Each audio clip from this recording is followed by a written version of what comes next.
Click TV. Oh yes, Click TV, your number one spiritual and entertainment TV. Click TV. Oh yes, Click TV, your number one spiritual and entertainment TV.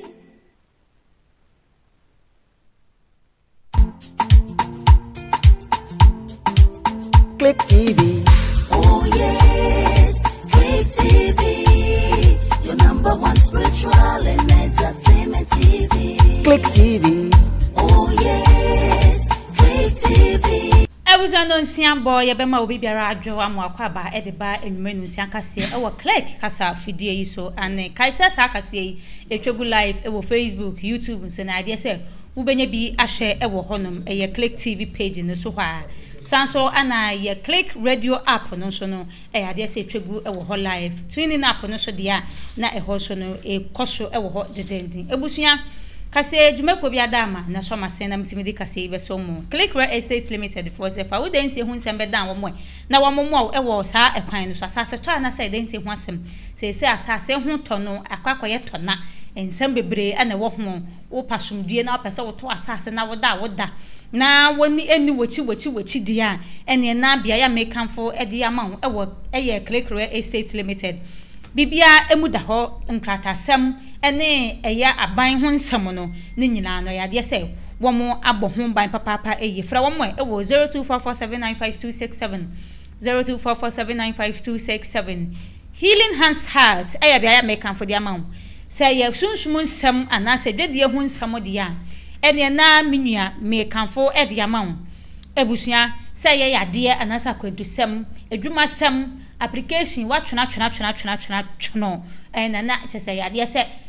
me fa ho bedon eye Healing Hands Heart aso ye say wo pom number na waji mu nchire mu dodo na ene na fe 0543077140 and I say 0598028826 0598028826 wey a Healing Hands Heart asuye eno no Power Life Eba Center for say bedi pila ibites ni bi no man ntu yade ase ebusu American for the amount because adanse a eba no enya danse ketoa say your body pains, rheumatism, waist pain, and as a fever, blood pressure, coughs, and chest pains, stomach ulcer, stroke, diarrhea, and hypertension, asthma, dear, and then drum may come for the amount where we breathe me twice and then short nedia, and then they P live bitters. Ebusia from 0244059825 0244059825 and I said 0244099603 0244099603 Uwa UK ene ne pate mu na pa bi atanom agina se brane no wanya hoden dia ko wunuma so dia ko pewusika dia ene na frame +44770103.902 and I said +447404852148 we eye UK ene ne pate mu ane yesi a wona unity papa eye mu asasa bro no ebushamu ko pebi ennom Other quotipa eye Click TV aso e hope ho enso na Power Life Herbal Center wo so wo mu di wo mu dwuma e bia panido so puatu akoton de ane ne ho ana wudi wani ebe kire everyday for yom hwehwe mu age aduro ya twum se eye ne be boa Ghana emma ni senti wo ba pemfo akola wonye nyemfie dumie wo ba ten wo makola ni fo be sere wasenka wo betwe wo ho afri ho ansa yo webusan wei ene dwumepo madama wo mu bo mechi dom nam timi de kase ebe so mu wakasi ensem titru ni bia wo bete enisen ye nyina nra announcement achese beto abonten ane enise yankase ya de nyina African Star eye Dr. Apostle Kodosafo kantanka wadane benkum so atwa ne ni ahweban odupon kese bi etutu wo kosra nananom ewe kura ebusua na enkyeremu bi achese aba na so mu PRO edem da Kristo asafo Kristo PRO da Kristo asafo nanono waba bontia bekasa papa eye wo wura yin sama wo ka nyina kyeremu a ade se papa no enya nwura no wuye owuya wada no ton ya wada ene ton na Kristo asafo na se papa Apostle Kodosafo eye ogidini na wono de odi homeda na ne homeda eye dam memene dade na cha se ade se wo ka to hokransa na wo wu so no da chi bi mpu so wu na se ewura homeda mu a ade se wo se yetimi de to ho na yomo boma no sioma no wɔn ka wɔn tum kosi sɛ homeda betwam ansa na wɔn matimi abɛyɛ ɛyɛ public announcement na ansa na mpo bi besu mpo wasu na eni aba ho papa ne nsɛm a wɔde tu dwan no etimi ne mu ka sɛ deɛ yɛ papa kodwo safo wɔn nwura ya nwura kosie wɔwu ya wada na papa ne wi ana ya wada nwumere na owu yɛ no na ade bɛkyi fiada efiada na mu bewura homedam na kyesɛ mu wura homedam wia ne memenda so enso na kyesɛ homeda no na omudi etina kyesɛ du kwasia da ye ndra no ansa no mutimi ebe public announcement etimi sun ye ma manfo kora hu sɛ ye papa no afimo enam ne gidie ene asafo a papa no ete ye ansa na wɔkɔ saa na kyesɛ asɛm no ɛkɔ te ebusomo mienkotie eye PRO ede ma eye Kristo asafo a kyesɛ wɔda Kristo asafo no ano ɛyɛ Mr. Kwasi Ofori mumienti ne mu nsɛm ntotoyɛ ne nneɛma bi a ɛkɔɔso ɛwɔ papa no ho ansana wo film so empo papa ni hɔ no ne nneɛma na bɛkɔ so nsɛm bebre ana kyɛ sɛ yɛtimi ne papa yi edi ho nkɔmɔ mumienti bia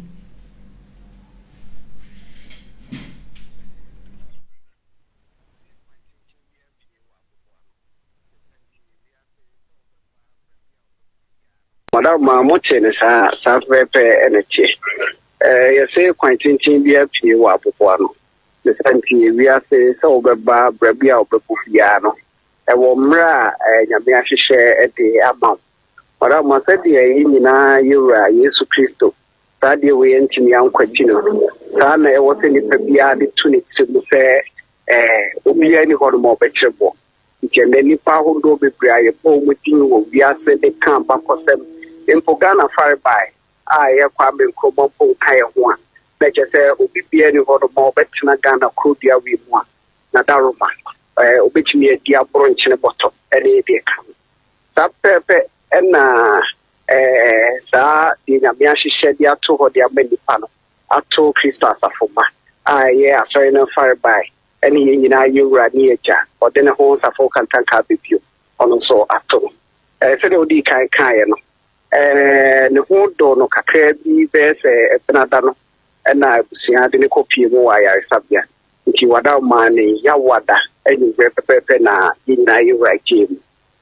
na oje mu no ye nyina nim se oyegidi ni a osom homeda na wo se esese ne hyehyeye ne nkyerɛkyerɛ ne ntetie no ye de sa ye ne ye adwu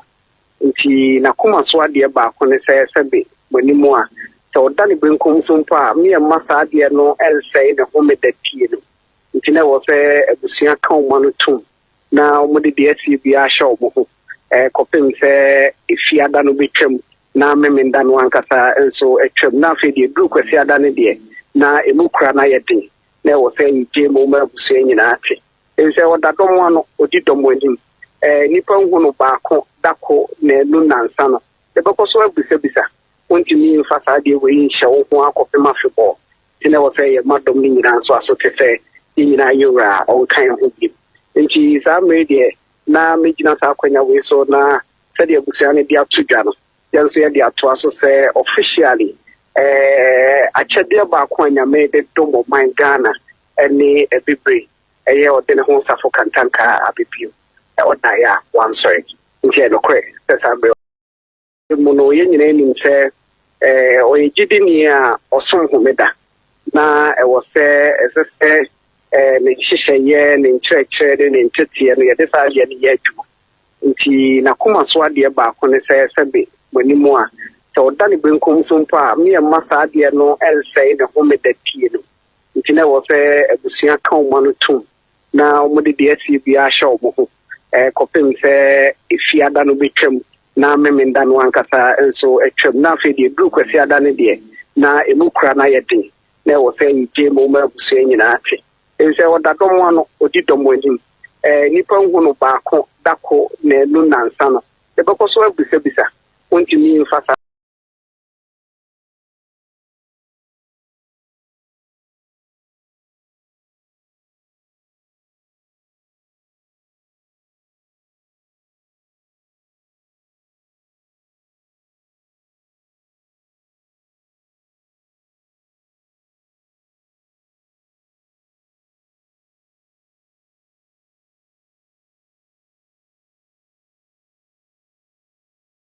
efise wo ben wo bi a ya ne ye ne nsam keka no wutimi hu niam pa anase ne pa wo oniakon mu na wo hu se bo yini nyina egu ho e de maga na nsa na wo kọ efise abe wo hoyi se yenu aba na se ye enwa ye se da chi mu yie eyi mu ngono eyi mu adwenwo eyi mu adwen eyi mu niam bia niam papa bia wa bam bia ye wie ansa na mefen no ye beto atwena ya to atwene na ye kwaso busa ne se wo sha papa no wo ye obeya abe e de maga na no kure ni wiase afa na nyina obeya abe de man na yetimi chi mu ye yetimi nya mu aduane no ansa na papa yi efiri ho na muntie ne eye PRO eye Mr. Akwasi Ofori esan e de kan na inya ne so mfaso pa na wo de wi afi bia wo no ye wo nsie wo meme famu de ana se ye ni ai bi le chi ne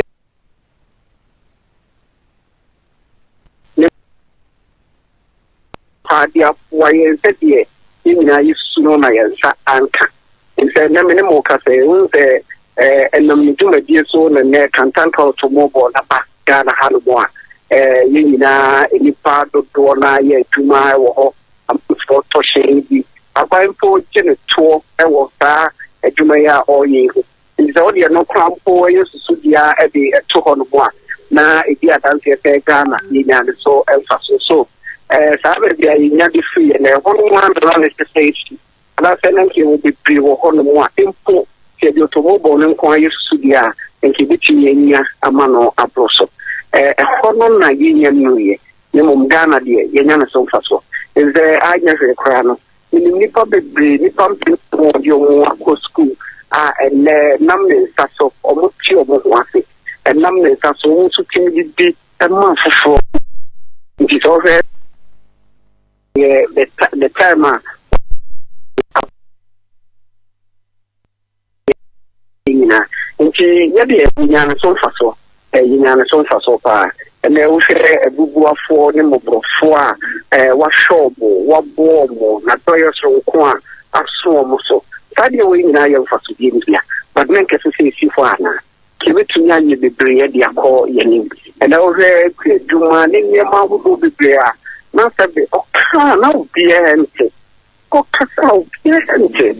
ana ene tade no ye do we na chese never so be with me and nka into Kenya emprenise akira tempo ya na beboni na Jamaica will be the cat papa yoko nti akira ne mu bi asenye nkosiwe yenka hu se ye woni ma bebi ho no ma wogya ye legacy ne yitumi edi ho selman so kwa my hood also bebi ya yonkofo bebi ho no ma fa hodi po ono me pray nanso wanya fa hodi no mu ba kokra sundio nanso no ma ni nyina nya so asundio nke betumi di bia ye edi bia ye mfato ho ade ama sa kantanka babu the empo otia tempo na ye ntumi nya sa mfaso bu no amfa mai ho ne o mena na okwe nkachi yo ebushan we ne nsam a wode to so bra ebusa ne sa papa no yetimi nya ne ho mfaso nyina ne woni mu no wotimi dwiri ni nyina egu ho ansa na woko no ne nsam a woka no wo wie ne nsam trofo san twe ben papa ebusa ne se kamia yesa papa no wokwa na sole a eya ni din safo no anasa safo ane safo de e de obi aso no betimi akan enipa papa ye de ne to no betimi akan evise me akura meti hei me na meti ben na me fie ben papa na sole e wokede an na me fie ben sa asafo no na ebushia me ametimi ka se omo pon sole na mo ba enika papa eye wo bi efre ne ba safo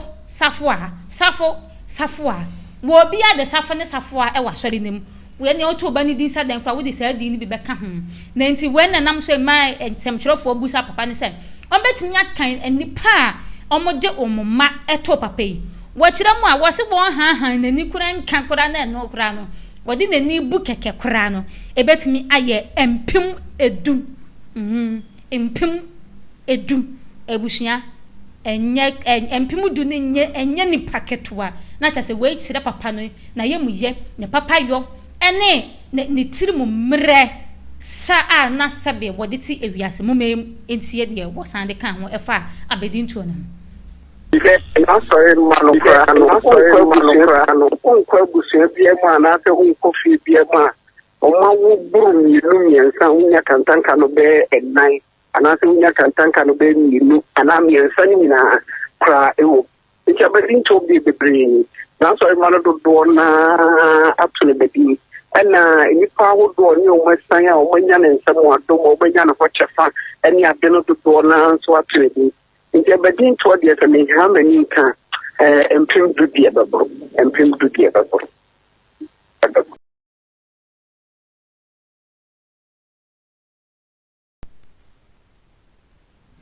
Ebushana chese waiting someone ye PRO Edema Christo Asafono and ye Mr. Kwesi Ofori waiting so much as a wotimi edi etu dwa ebushamu mientie ne ye wodi twa tokra edema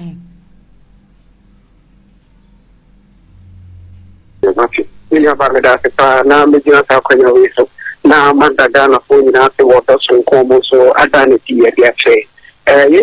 shadi. Sabi the Ake, as we have kept from here to Madame Pine. I be a reward and so Siano while you hold the council now answering in to my 40 Yagokra. Dana Main in Accra, Jema Busiano Yako and Shadi, and the Madonna Main in Ashadi. Yama Kantanka Bia, Yamana Nantini, Nanyami, and for the credit Yo, and yana yanso yada se papa ye, Ebushia, not a sense someone a year, Mr. Kwesi Ofori, editu, and Uvia no dias that tattoo. Was say ya papa dear, a yadia Ghana, Radi African, Radie, a year, Ebushian Radie, Nemuno, Asarema, any workers, any Nebushadia, a trimcra, one much Radia papa a year. Papa. Not as a will be out to me a bang now, who say, why a failing papa a year. One said they are better TV so called Casapran and the can not as a name Sembe brain, a shame crying. It imagines when your opportunity now will bear no, not as a foot to somebody would be good trim the amount papa a year. Or bear papa now I know she cran, the footwork a cran a 10K, a bushia not as a footwork a cran. Nadia Bacomic Kai, I want to say. Was a wumpo missing me, Mishram, Yamishra, what I papa the engine bakain, Yenina, Yabakain. Ebusha ye free a year, Christos Asafo, Asafu Yimudie, near the niche them a war a year, a baby fee, and Yama vice president, a year, Opokuna, now Opoku Ajaman. Ebusha what in Sembi about Betuda now, my means am I working in an say. Was say I just said Ghana had him say, Yen so swaho duo a what Ghana ha, ye subontain, ye ne, yampo ne, ye kekamo, what Ghana had him saying. And Sana Ghana bet me into my pifra, net me a jina brane. I, yet me a benya son fasho. Said the year pagana, and Sunday bet me nyadi. I just am a mine penny for any yentime for yen and I and you call yen swaho duo what Ghana had him saying. Said the beya, a day, a year, Niama nyina ebekọ kama ede amagana mami ensama waka eni bi no muyenkwati vice president ninsem ne bi those who died in the attack on Ghana Navy ship Yogada in Liberia 35 years ago. But we also remember all who died in similar circumstances and in accidents. Ladies and gentlemen, this occasion, while solemn, is also an opportunity to commend our servicemen and women. As a coastal nation, the preservation of Ghana's security and sovereignty is incomplete without maritime security. Although the Gulf of Guinea faces various security threats, our maritime domain remains relatively safe. We owe the security to the Ghana Navy. Government has been made aware of the constraints facing the Navy, including insufficient platforms and other facilities. We are exploring every avenue to better equip the Ghana Navy and will tackle the other challenges with the urgency they deserve. Therefore, I entreat you to continue to work hard in collaboration with other maritime stakeholders to improve maritime security and preserve our territorial integrity. A secure maritime domain will, among other benefits, provide an enabling environment for the blue economy to serve both the present and future generations. Permit me also to reflect on the role of the Ghana Navy in our collective security. The Gulf of Guinea, which sustains us with oil, gas, fisheries, and trade, remains a region of both promise and peril. It is a gateway of commerce, yet also a corridor of insecurity threatened by piracy, illegal fishing, smuggling, trafficking, and environmental risks. In this theater, the Ghana Navy stands as the first line of defense, projecting maritime security, safeguarding the blue economy, and defending Ghana's sovereign importance. To serve at sea is to embrace uncertainty,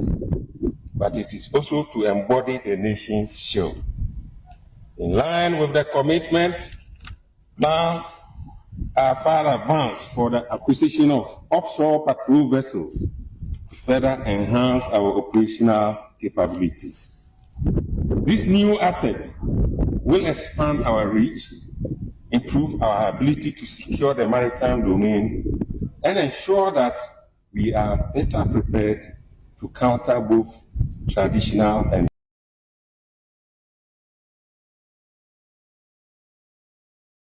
for editu dwa edifa sa ahoban bo ai te se betimi abo eye ensuo ihu ye free ho de ne de ni kirem e wo court ane ye de ni kirem nsem dibia ebusua ye nyina ye nim se yankasa MPP for chairman a te se wo eye Bruno region ye nyina ye nim abronye DC ne ho ka edwam na wotwetwa mu abronye ne tese na te se wada ni tuapia etuye wo bia na obia de bi etwi ne numu ane ebusua me no mo ka say de eye ya granting eye bill ye jai abronye eye sika twitwiri dia ye de to na pampam se wontua na wonfa nkofie eye 50,000 Ghana cedi ana che se court no eje ye na me no mo ka say de wo mu wie ye na wo mu beli na okoye no wana se wo pie ye no ana ye ne lawyer ane oba abonten ebe kasa na montie ensem a lawyer edi tudwa. So and then your back court and then your back court movie bail application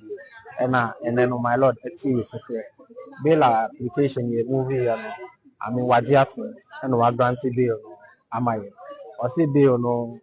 50,000 Ghana cedis with one surety, no justification. They are not a bail my lord the ama the client. You say I better find the password, you better execute the bill. I'm a client. I copy. The catch report and they say if we are done, I buy and be seen there. I mean, the client on the condition I the assessment. I mean, say last year, no be who's all your but as it stands, the BP. I mean, or the health and editoriality. Until I had to run back to court. Now, in fact, how. I'm at court in Namin country court and I say after the last time I buy and your master any health in it, only now so now until you suffer. You did be on the phone and or the 2 more or guarantee hopefully so when PNA because conditions no more I mean it is that favorable say you better now executing your yourself free. Hopefully some clients know where PNA yo ebusua na chese we ene lawyer chese wogire mu ma abronye ne nsema wodi tudwa enubi eno no an na chese nya krakra se ne no ye yinu na se wo se wen pie ne de wo chena yankopon ya adoma wo betimi apie 50,000 ne de wo betua ye free ho anase ye free eye lawyer isu ne de ni kire mu ewo NDC for lawyer a ye friend lawyer zam handsome suhuyini ane wono so de ne de eka ho kire mu a wo say ya de se bail no ma bail ne de ya kasa ye ndisi for the party and wo moboa papa ne kike nsem bebre e de fa ho mumie nti ono so de wo de ka government or the NDC government is not excited about the development around the judge's ruling and all the matters, arising. And in all humility, we are quick to admit that the judge erred in his approach or his ruling. Indeed, we have to be reminded about the history of this judge. Many people are quick to say, oh, the NDC is not the NDC and will never be the NDC and can never be the NDC. Why? We can't be responsible for the actions of a judge who was hitherto celebrated by a former government, who was hitherto empowered to do what he's doing. And we are beginning to deal with the reset of some of these institutions, especially in their conduct. In 2023, this same judge, in fact, if you read the ruling, I don't know if you've seen the ruling, if you read the ruling, in the same ruling, he stated that somewhere in 2023, he remanded an NDC activist for insulting President Nana Akufo-Addo. At the time, it was celebrated, widely celebrated. It is the same judge who remanded Wuntumi's presenter, same judge. Then, because he's empowered to do some of those things and feels that by doing some of those things, then he is seen as a good judge or a powerful judge or a strong judge, now he's gone overboard. And this is one of the reasons why President John Dramani Mahama is very minded about what happens, the excesses of some of these institutions. And that's where our judiciary has gotten to, or that's where our country has gotten to in almost every facet of our lives. Almost all institutions of state under the last government were collapsed virtually because they were all running a government agenda. This time around, that won't help. It won't work. The NDC is not interested in any judge trying to help the NDC to rule this country. We are not interested in that. And that is why the Attorney General is taking the bold step himself to go to court and quash the judgment. Why? Don't forget the Attorney General himself should have been the prosecutor in this matter. But now he has to go to court because he holds two offices, the office of the Attorney General and Justice. Today he's going to court to go and work in the name of justice. We are not interested in incarcerating anybody because we are in power. No, that's not our focus. We are very much minded about the peace we enjoy in this country. We are also minded about law and order at the same time. And so when a judge errs, one good thing an Attorney General would do is what he's doing today, going to court to tell the court that, listen, you erred in that ruling and we don't take it in good faith. That has to be thrown out. How many Attorney Generals have you seen since independence that have to do some of this? Ebushia where the Monfencha me nipa yekwati ni oye NDC judge communicator say waka team no ho ye friend Wonder Madilo ane Madilo we ene nsem a wodi tu dwade fa eye bela wo mo epese ebeli abronye no na no si yape ana NDC chairman yankasangasa wo mo lawyer yankasangasa a ye friend Handsome Suhuyini ane Handsome Suhuyini wono so de ne de eka ho se wono so ya de SMP amanyoko ni de NDC amanyoko ndo bi eni ho a ne ni age pa e wo sa decision ya wo mo court no ateki eno no ane umyenkotie NDC lawyer no so ne dia wo de kan.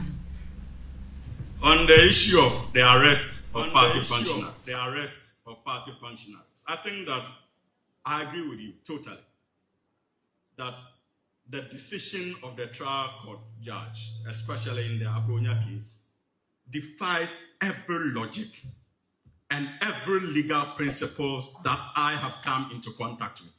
as a young lawyer. That point must be made. That decision, when I read it last night, I was embarrassed by that decision, especially as a government spokesperson. I simply it didn't just sit well with me. I tried to look for justification behind such a decision, but I simply couldn't. But this is why I disagree with leader. Many of you in your social studies class, you know the difference when it comes to separation of powers and the different arms of government. The judiciary is on its own. The executive is on its own. The legislature is on its own. And this government promised a reset. It may be difficult for many of you to agree that we are not interfering when it comes to the functions of the judiciary. But I can tell you with all sincerity and certainty, based on where I sit, that we are doing everything within our power not to interfere when it comes to the functions of the judiciary and how they go about their judgments. And so this judgment that was released yesterday is nothing but a poor decision emanating from one of our arms of government, which is the judiciary. The very reason why the National Democratic Congress, under His Excellency President John Evans Samuel, to reset the judiciary. Ebushana chese wono so de ne die etu dwa no ane na no si ya pa na ye de mbapiem ewo MPP amanyokom hu ane eye edom kuma ewo emrahye bedwefie a chese wo ye MPP leader honorable Afanyo Maken enso ababonten na se de ni abre ne se de wo blast MPP NDC for de ebusha pani behwe papa ni bu afiye papa he bona dwen de kire MPP NDC for titru wo mo eka bi ewom te se ya mampani ane wakika bi pa e de kire no wanya satem didi akwan so but je se wo de yawo e kika set ensam anasa se de wo musifa edwodwo abronye no ya papa eye papa no kasa efri eye yawo mu ana wo de kasa mumie nkotie eye Afanyo Maken so de a wo de ka continue and continue and continue and continue and continue, and when will it end? Look around us. I'm a member of the ECOWAS Parliament. I've run through the sub-region. I've traveled within the sub-region. And in some of these things that they kept doing to themselves, that degenerated and has destroyed their democracies. Ghana is an example of democracy, and we should not blot it with some of these actions. Let's make create a peaceful Ghana, one Ghana that all of us will be happy to be part, no matter our political interest. Such a thing must stop. We are battling with Galamsey. Our city is struggling. Our youth need jobs. I think this should be the bona fides of our government, rather than targeting opponents.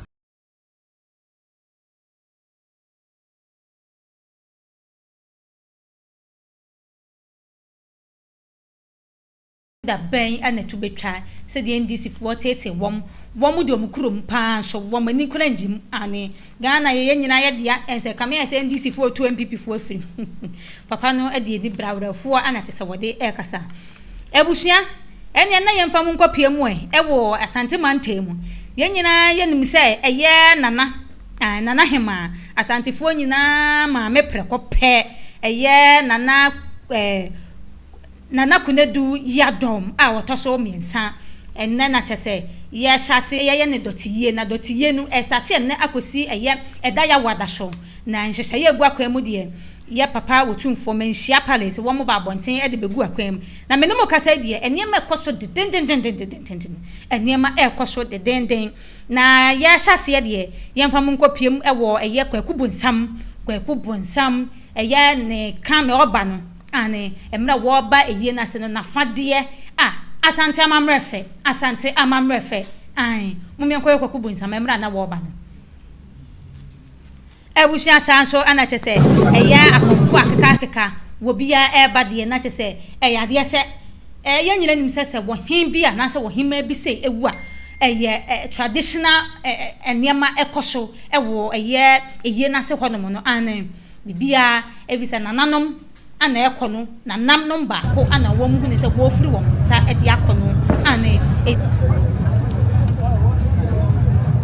snap koso eniema bebre ena ekoso akonfo ahodo na ana akwakopiem ho kumase de yenyina enim se akonfo de ebigu ho papa eye wo mu nyina mo ti ko ye ebu na ekopiem ewo wo bi a kire ne bobre wo bi ankasa e kire ne bobre ewo eyiye na se a enya sem ketu akora mene mo kasa de wo bi ade ne de egu akwam de ye tia mframa ye mframa de ne ye tutujegu eye ejade ni eye chese obushia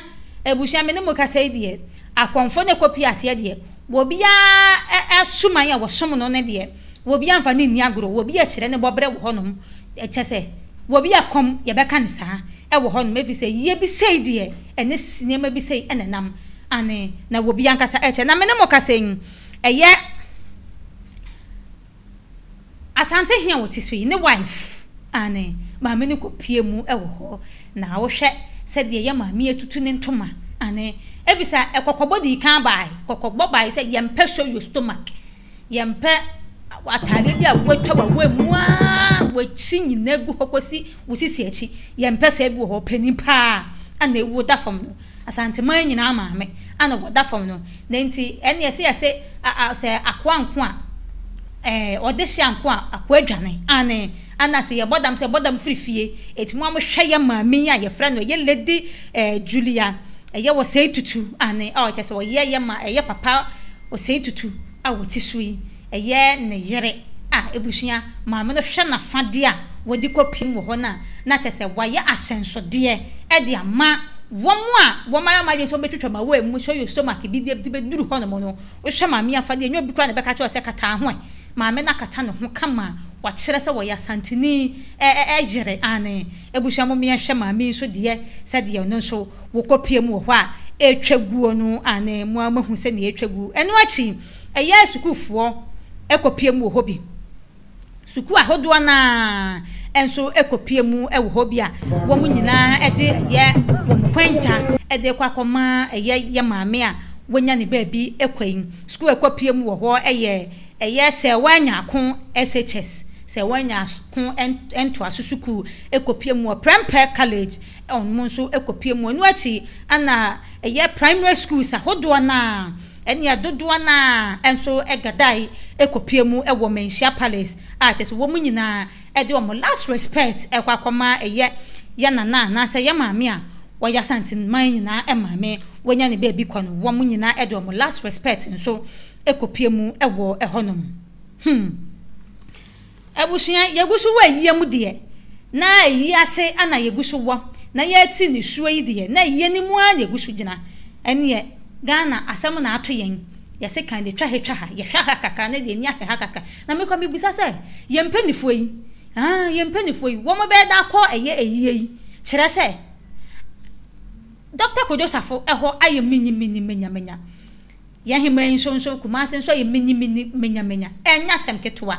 ebusha mo kwadan maka ma o magya hwan ni senti ana eya sante he wo ba bonti obehyehyeye no wo se da ya wada ana ye president ene na be de chire former president ene na be de chire eye ministers bombetimi apiem wo na chese wei aye kwanya kase a eye president ne na be de chire ministers no betimi akode omonchia ana so ma reche chire nsem betimi eduru eye papa Kodosafo nso fie me ne mo ka se de eye Tara wanabo Sara Adwasafo woni ne nuanom sade wo musifa esia pene wo musia pene ankasangasa nya semketo akora ade ato meni ana sade enso to wani a enye wana wuyi obi na yima wo entara chechire enso ewoni pa ho ebusua awreho papa eye wo bi ekire mu papa no wenani afide papa no wonya 90 years oyobi anani afi papa ede enso no ade se wo ma hyrade wo hye papa ne ne ma pa woni mu opon ninyi mu nyina no na papa ne eguso eye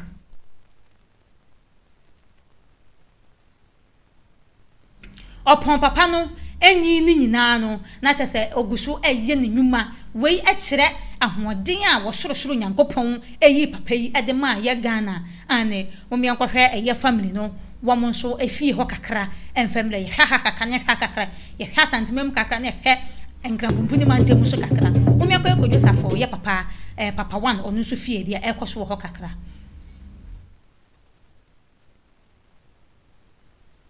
ebushana chese wei ene ade a ekoso wo mo ankasa mahu awreho aboye ma ye nua bai eye Adwasafo awreho abone papa eye MPP amanyoko manya yiye kase Ghana nya yiye kase papa ebushia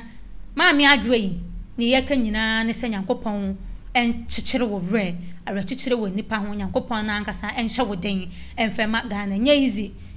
se wo behwere wagya enye gye bia keke enye gya wo de ogya onye odu ni amanfo ne maba wi aso wa manhwe omni bio enye se gya ne bi egya tese wo hye ne ma ema esun afoforo so pa na wo hwere ani awre ho papa yo ebusha ya free eye ya papa kantanke fie die na tese wura fi na se wo kofa ye nchi ye san de mo kwa eye menja sa mekan si ye hwe ha ka ne hwe ha kakra ye de ne ko hyirem ewo ye asantemantemu ene ne sen minim Ghana nkasa minim de eti amanfo mu minim de Ghana ye pe hu wiase minim ntime nkyire akwase covid ba ye se shedem na wupie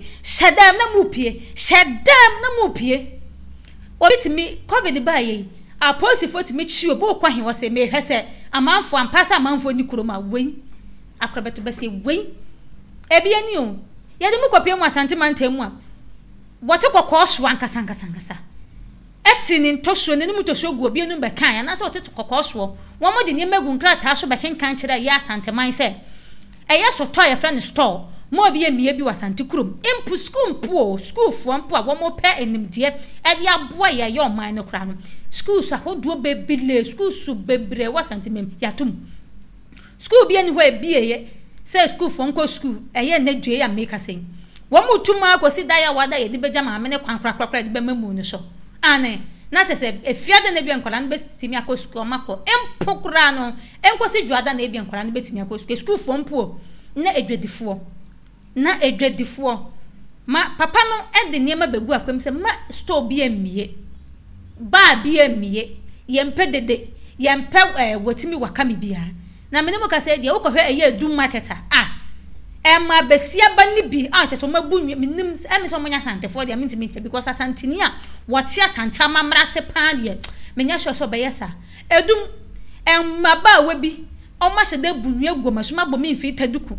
absedwa edwa chenchi na hwampo na beto because asante ma ya butu ene de amikese hwampo ane be kwakọ gira so wo tade bo ma hyedwa na ene abrafo ya mfa mo ho anche wo mo buru wo papa we ne tete na ka etwa muti tete na nka enei kasa mayo yi anase maamefo ya eto ade anka tete na nka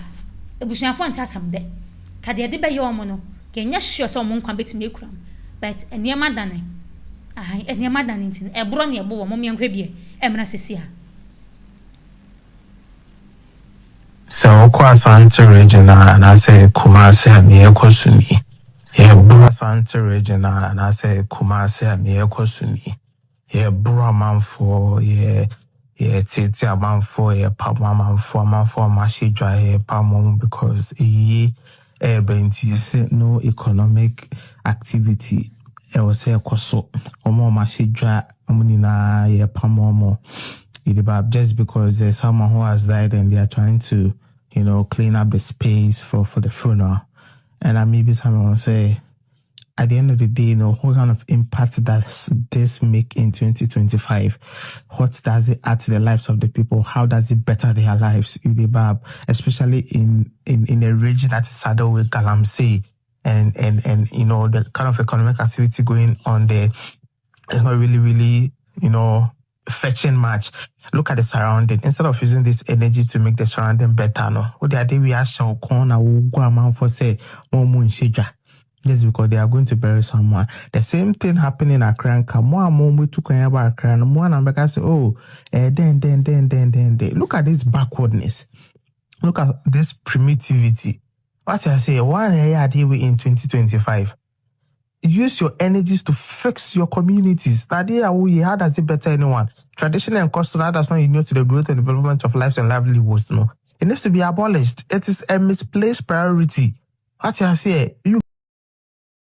No mama fo twa jajuo ebo mrehunu anka hu yen anka mo asantefo mu na mo bekwa pepa mo papa enimu ya chese wo bia de nenimu nya bekwa ko tachi wo huntimi nkofra so de nka se ofie nada asomdue nti wakopem ho mesi ye tete na aka mesi eme yo mutinyo mo de ka etwa de kan na hema ho de kosie wo mo kura na ka che enye ni se nkomu wo hoyi ane ebusa magina eye sensem we so na mde kase ni nyina bawieye na ne ye hyemo nso enso se anase ye kai mo se wo kire nyankopon ya adom a asante hema yi no da etoso mienu no enso ekoso de da etoso mienu no nso no ya de se ekoso e wasante mantemu ye ne sa enanan me kire 4 days edwoda kosi ya wada so o kina brada so de enso no wo mo de be hyehye so etino de emre bia no mo yesere mo mundi so yese hyedem yese dada yesi emiesto enya se da ne kakre ya esika ne be mo ye wunye ebushia na kyese wei ene nkai bo kakra ye de ebefa mu magina ensem we shinam de kase nyina ba na wieye na kase adwuma kwa sho masen Power Life Eba Center wo se fa wo yare ye bi te say body pains, rheumatism, waist pains, fever, blood pressure, coughs ene chest pains, stomach ulcer ene stroke ebushia na kyese yade se etumi etu ase krakra ede mamo fra wo mai 0244059825 and I said 0244099603 wo UK dia na frɛ +44770103.902 and I said +447404852148 we so UK ene ne mpatemu wodoko tipa Click TV abronsan kase na se wo ho ana P live bitters no wo kokwa benya bi atom every year for yehwehwemu age atom se do yiye ne sent wo ba penfo akola wonyenye mfedumi no ba tanya wo makola ni fo wuntimi emfedro yi bi Click Real Estate Limited for se fa dansi anasasa se sembe down no momo se asase nkwa na wo pa ekwan da ho edansi enso nkwa na wo pa ekwan da ho anase edan ya omunsinsi asase ne sonso a no so no ekwanya eda ho de ma omu ye bibia ye kama unya ene wo mo estati edi dwuma de hian se wo beda wo mo de ane so mbeka se da wo da waso bedwo ko si se bibia be complete no ma hand over edi amount wo mo so frɛ wo 0244795267 0244795267 Healing Hands Heart bia American folk de ama wa wonim se ne menko yie wo de tare na wa yade ye sunsunsem wo beda na obi ni wadada ya basa adwuma asen wa ankasa wonim obu ha wotimi kwa so timi ka chense wo spiritual marriage pa na nso no yade eguso te ne so ye mfemfiri ne so ni nyina ne Reverend Prince whatna said ya ene na eduro bi anka dem wo nyakopon nam ne so edes boa amanfo papa intent na fa ko na niema enkobone enfema fra wo mo so 0543077140 and I said 0598028826 0598028826 ebuso we ni dwumekọ madam asho mitimi de kase yi ebeso mu kase nsem titiw ni bia woti wo mu se